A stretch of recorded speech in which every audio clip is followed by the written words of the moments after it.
Howdy folks, I'm Skillful Pepper and Salt Skipper, shrewdly salting savory salads. I'm Amber. And here are more savory salads for us to skillfully salt, but wait, they're Reddit stories. Oh, and folks, if this is your first time viewing or you're a new subscriber, welcome.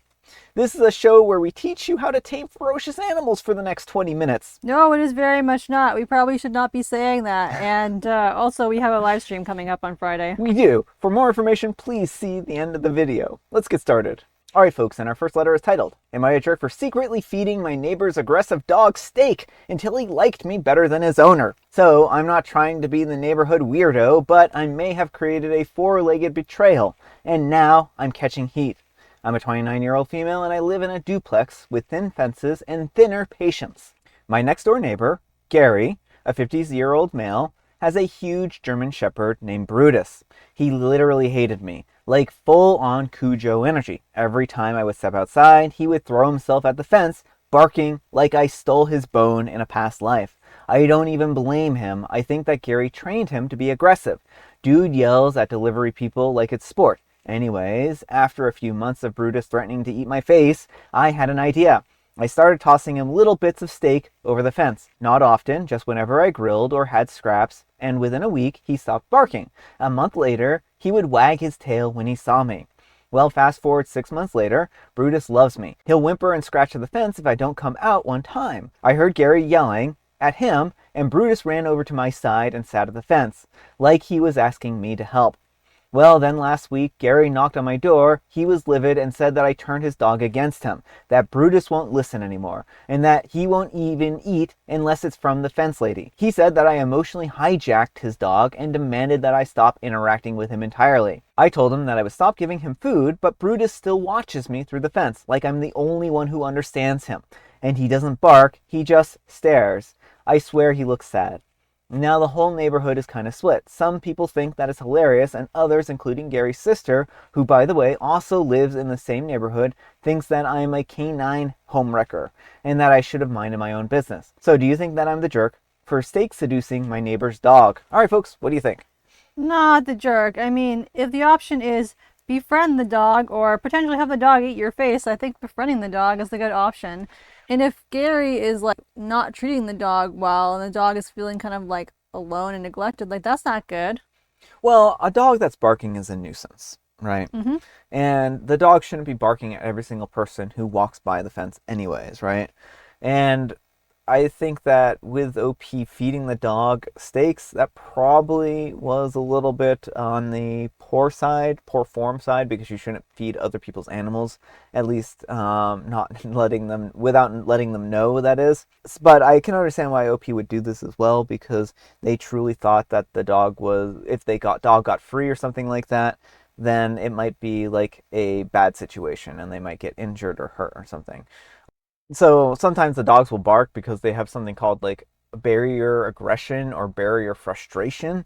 And basically it's a reaction to feeling like they are, are frustration and stuff like that. So I can understand, like, I feel bad for the dog because clearly it's frustrated, it's angry, and it's not sounds like it's not even being treated well. But OP could be undermining the dog's training if the dog isn't listening to Gary anymore, which could actually become even more problematic, right? But it's not a good situation. I think that the Gary should have treated their dog better and trained their dog better, and not train their dog to bark at people, and make sure that their dog is actually, not frustrated and understimulated. Mm-hmm. But let me know what you folks think. So anyhow, take care and good luck. But folks, let's see what the Wheel of Judgment has to say. Wheel of Judgment, turn, turn, turn. Tell us the judgment that OP's earned. No chill, only drama. I mean, If it works, it works. It works, kind of. I mean, it seems more like Gary's creating the drama by not taking care of his dog. Yeah. And Daisy Sam 3130 says, I know you said that you wouldn't feed him anymore, but all good boys need steak. And Upper Creek 101 says, laughs, and yes. And Complete Mistake 885 says, yeah, same, but honestly, dogs don't switch sides for nothing. Brutus just went where the love and snacks were. I feel so bad for Brutus in this situation. They don't seem like they're necessarily the best cared for pet. And Shroon53 says, every good boy deserves filet. I like it. I like it. And Lomplock says, this will be the new way that I teach treble clef to the kids. And Bellatrix Ed says, not the jerk. Brutus finally found someone who loves him. I would try to buy Brutus from Gary because he doesn't deserve to have such a good boy. And Triple Wifey says, not the jerk. I second this. In my opinion, the dog wouldn't have been so easily persuaded if its owner wasn't a jerk themselves. I would try to see if you can adopt the dog, OP. Dogs react positively to kindness, and it seems that OP is the only one being kind to this dog. That would be wonderful if OP could adopt this dog and had the capacity to take in the dog too. Yeah. Well, hopefully Gary wouldn't just go out and get another dog. Yeah. And Affectionate War 7782 says, exactly. We have a chain link fence and every single one of our neighbors is retired. My kids and dog are the direct focus of all the attention in the neighborhood. This is both amazing and exhausting. We had to back off on my dog's food because she gets so many treats. But she is still thrilled to see her family because she gets all the love and walks from us. If the neighbor wasn't a jerk, his dog wouldn't hate him. I mean, I think there's a lot of truth to what these folks are saying here. All right, folks, and our next letter is titled, Am I a jerk for selling my cat because my ex loved the cat more than me? I'm a 21-year-old female and my ex is a 24-year-old female and we lived together for 8 months. And during that time, we decided that it would be good for our relationship to get a cat that we take care of. Kind of like a trial for when we get kids. The cat we chose was a tabby 2-year-old called Oscar. Well, fast forward a few weeks of owning Oscar. I realized that Riley was beginning to act off. I figured that it was Oscar. He would go to work, he would come back, and without even saying hello to me, he would go straight to Oscar. The cat was supposed to bring us closer, not pull us apart. I love Oscar, but I love Riley more, and if Riley was going to choose the cat over me, I decided that Oscar had to go. I spoke to my ex on multiple occasions about how I felt, and he laughed it off and disregarded my feelings entirely.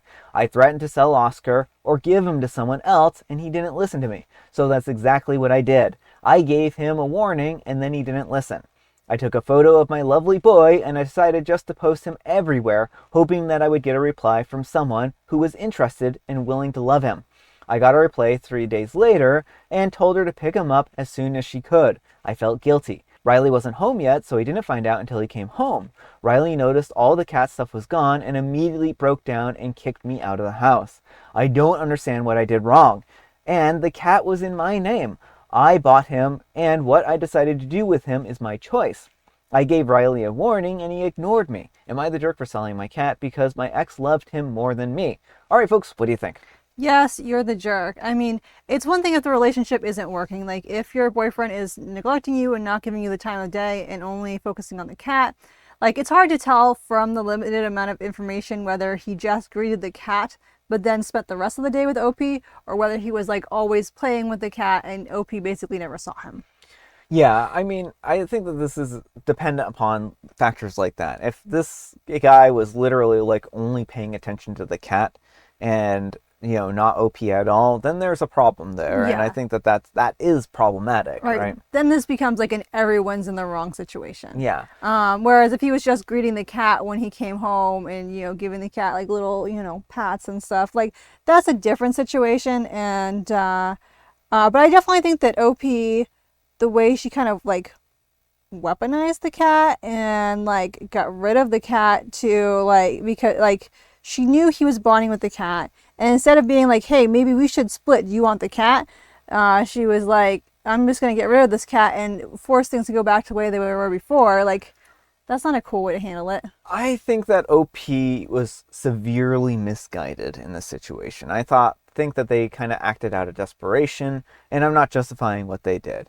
They talked to their partner multiple times about how they felt, and he completely ignored her. Mm-hmm. And OP didn't have the foresight to see that if he's ignoring her here, then he's going to ignore her, her needs and stuff like that in the future. This isn't just going to be with this cat; it's going to be everything in the future, right? Right. That's the thing. Like, this showed that he was not the partner she thought he was. Yeah. And that should have been her wake up call to like be like, okay, this is not the right relationship, it's time to go. Yeah. The cat wasn't the issue. Yeah, exactly. The boyfriend was the issue. And I think that OP tried taking it out on the wrong person. I think they really wanted things to go back the way they were, and they were hoping that by getting rid of the cat, that would happen. But really, honestly, all they've done is make things worse. I think they should have taken the cat and gone, because it's clear that they loved the cat too.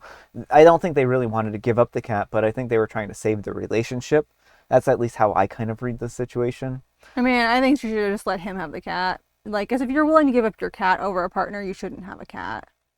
You know, unless there's like some severe like medical issue or something that crops up in general. Like, when you decide to adopt a pet, that pet is now your family and you are responsible for it. And, you know, if you cannot be that person, then you shouldn't have a pet. Well, all I was saying is that they could have figured out when OP left who the cat went to, is all I'm saying, right? Yeah. I mean, now I don't personally think that OP should have the cat because of how they've acted here. Mm-hmm. But had they not sold the cat in this desperate plea to get their partner back, I think that they could have taken the cat in good faith. But let me know what you folks think. So anyhow, take care and good luck. And Maya Bera says, "You're the jerk and ew." And OP replies, "It was my cat. I don't understand what I did wrong. Riley didn't pay for any of the costs toward the cat. I paid for the food, insurance, and I gave him a warning." And Mia Bera says, "Imagine punishing an animal that doesn't understand that you're being a spiteful and gross person. They're not a bargaining chip that you can use to torment someone. You should have just broken up with them because you're not compatible." And OP replies, "The cat was mine anyways. If I broke up with Riley, he would have gone with me anyways. I couldn't accommodate for a cat alone, so he would have been sold either way." So instead of giving the cat to Riley, who cared about it, OP would have sold the cat anyways, just out of spite. Well, it seems like OP is kind of a spiteful person. Like, I understand it is hard when your relationship turns out to be not what you thought it was, but the way she's acting is not at all fair to the cat. No. I was willing to give him the benefit of the doubt until I read that comment, and I kind of have lost all my benefit of the doubt at this point in time. It's like, yeah, that's not a great outlook. At least one of you should have taken the cat, not, oh, I'm going to be spiteful and petty and just not give the cat to the guy. I mean, OP could have just been like, well, clearly you're more interested in the cat than me, so you can have the cat and I'm leaving. Right. But this way, like, Riley doesn't even necessarily get closure. Like, if OP hasn't told him where the cat is, like, you know, the cat he bonded with is just gone. And, like, Oscar doesn't get closure either. He's just been ripped out of his home. Yeah. And Broad Response 2205 says, "Okay, then why didn't you suggest for your ex to keep the cat?" And OP replies, "I paid for everything for the cat, and Riley didn't chip in once." It sounds like this was just the straw that broke the camel's back for this relationship. This is not a healthy relationship. No, it's not. All right, folks, and our next letter is titled, "Am I a jerk? My friend injured my cat while I was away. I've been on holiday. My best friend of 10 years agreed to look after my cats for me while I was away, calling in every other day and agreeing to feed, water, and change the litter. They have each other to play with, so I thought that they would be fine. I returned home yesterday and I found dirty cat litter everywhere, all over my toilet seat, which had to be bleached before using, as I was bursting when I got home after 10 hours of traveling. The litter scoop was sitting in the bathroom sink, litter everywhere, and I mean everywhere. The doorstep, the neighbor's doorstep, piles of it down the side of the litter box that hadn't been put back properly, plants knocked over, put back but dry soil, all walked through the carpet, water all over the kitchen floor, etc. And the worst was, though, both cats were very thirsty, so I checked their water, and one that they used the most was old and full of flies, and the other one in the kitchen was dirty, and the bowl was slimy. My friend had also left the sharp, empty food tins on the side, and my kitten, not a kitten, we just call her that, had licked them so much that she cut her tongue. It was just a small cut. The clean bowls that I left out hadn't been used either, so my friend was just refilling food in the dirty bowls for 5 days. I had also left a handwritten note with instructions on the top of the electric oven burner and stupidly forgot to switch off the oven at the mains. So I messaged my friend and asked her to please turn it off, as I didn't want the cats knocking it on and then burning my house down. She didn't even turn the oven off. She didn't even move the paper. When I called her and I asked her why she had disrespected my space, she said that I should have paid someone. So I reminded her that I offered to pay her, but she had refused. She then said that she was only there to do the bare minimum, and if I wanted more, then I should have asked for someone else. My friend takes care of dogs for people when they are on holiday, so I expected her to know how to look after other animals and tidy up after herself. To which she told me that I should expect a dirty house, leaving animals alone for 5 days. And if I don't like it, then I should get a cleaner. She also told me that she was very busy and doing me a favor, even though she was messaging me yesterday to tell me that she was going out of town to buy her hair dye and sent me some pictures of it on her head. Was hair dye more important than her doing what she had promised to do? But even so, I would never treat a friend this way.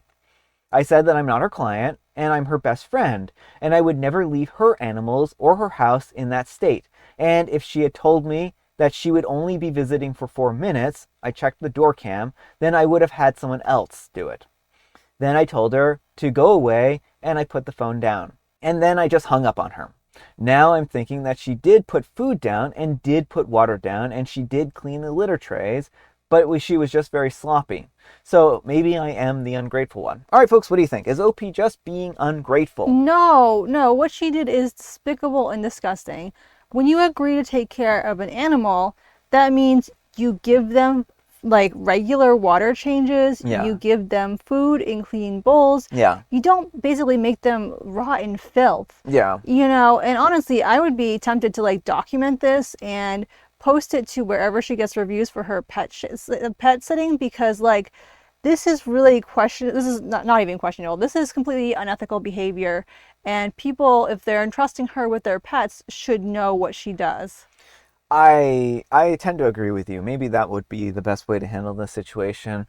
OP offered to pay her. Mhm. OP, wanted to make sure that she would be compensated, and now the friend is acting like OP, did that. They're doing this like not as even a favor, but being like foisted on them or something like that. Mhm. If the friend didn't want to do it, then they shouldn't have offered to do it. If the friend didn't want to do it correctly, Yeah. right, or well, then she shouldn't have offered to do it at all, right? Or she should have declined if OP asked her to do it. Right, because it sounds like OP had no problem asking other people or compensating the friend for this. And the friend just, like, she's not a friend. She's not a good person. Mm-hmm. I think the friendship is probably over at this point in time. Yeah. It's just such a simple thing. Like, all they needed to do was come over, throw away used cans of food, not leave them laying around, refill a bowl of water with clean water. Like, the animals deserve clean water. They deserve clean bowls. And those are things that OP was able to supply. She wouldn't even had to have washed the bowls, right? Because Right. OP left some bowls behind for her to use.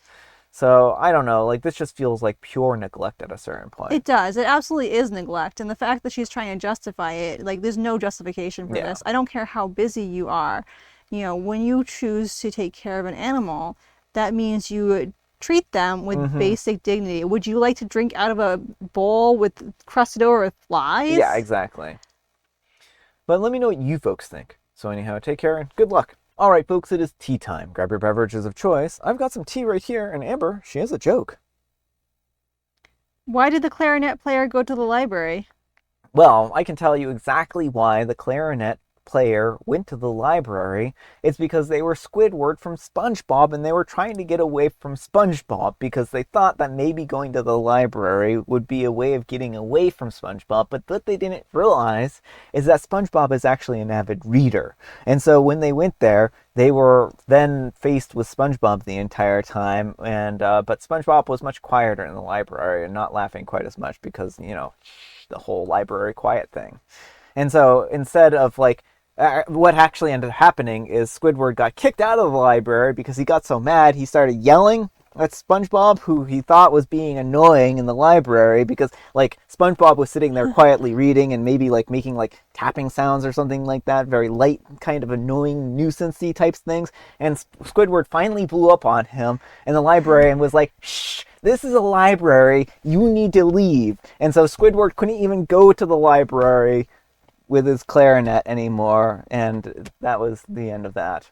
I mean, honestly, you need to talk to Nickelodeon and like become a screenwriter. Like, I want to see that episode now.